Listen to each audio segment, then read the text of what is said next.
In the words of Troy Kehoe, hello, 1851ers. Welcome to the Weekly Sizzle. You know, Megan, the thing that I hate most about the Weekly Sizzle, and I feel like people want to say this to me when they see me at these franchise conferences like IFE in New York, which I went to last week, and the Franchise Consumer Marketing Show, is they want to say, you look so awkward when you're not speaking. So I don't know where to look. I don't know what I'm supposed to be doing. I think on real TV cameras, they cut off, right? Yeah. Okay. I mean, I just keep looking straight ahead, so if it looks like I'm not paying attention, I actually am. Okay, good. You will never, you on Facebook Live, because we are doing this on Facebook Live, and you 1851ers, according to Troy Kehoe, you will not be able to see behind because we're not going to turn around the camera. You have no idea the wealth of whatever is behind there. It's pretty incredible. All right. I'm looking at it right now. Good. Yeah. All right, on to the Weekly Sizzle. So, Megan, first IFE. Talk about your experience, and you talked a little bit about it on the Weekly Sizzle last week, but I mean, the first impression obviously is how enormous the entire operation is. You don't really get a sense for how much is out there until you really just walk the floor and see how many different concepts there are, how many different people there are. It's incredible. And one of the things that stood out to me was the amount of franchise brands that were offering like services. So like Bright Star Care or Canine. Just to see how that's shifting a lot from what you think of as franchising, just being like fast food and stuff like that, to turning into something very different, which is pretty cool. So I'd imagine most of our readers that are on the prospect side are probably looking at a wealth of brands, and you may come in with a food brand in mind.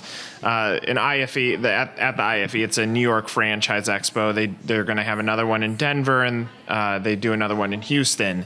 But it's a good opportunity, and Megan got to see this, for you to walk in somewhat blindly and get an idea of everything that's out there. So I think for you prospects, even if you're not in those areas or those marketplaces, to give you a good scope of what's out there, I'll say I'm starting to see a lot of premium haircut places or style places, which you saw on Facebook Live if you did, that I got my face shaved.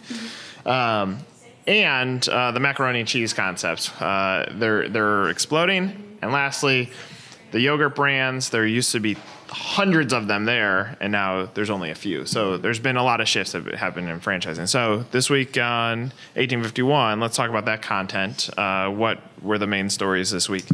So our main topic this week was local store marketing. And so we just kind of took a look at different ways that when you're coming into a market, how can you reach those people locally? And a big part of that was social media, local PR efforts. One in particular, we highlighted Toppers. When they open into a new location, they kind of realize that a lot of their customers are interacting online. So they take their voice online, and they realize that their audience is generally the millennial audience, and so they kind of tailor their voice to appeal to them, and it's really worked very well for them, and they've created this big following just by kind of customizing and tailoring their language in that way.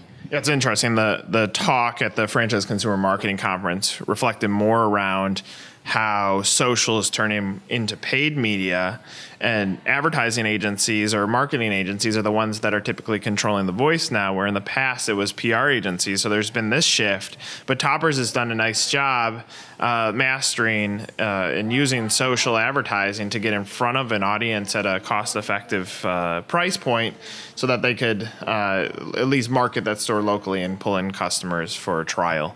Anything else coming up in the next week?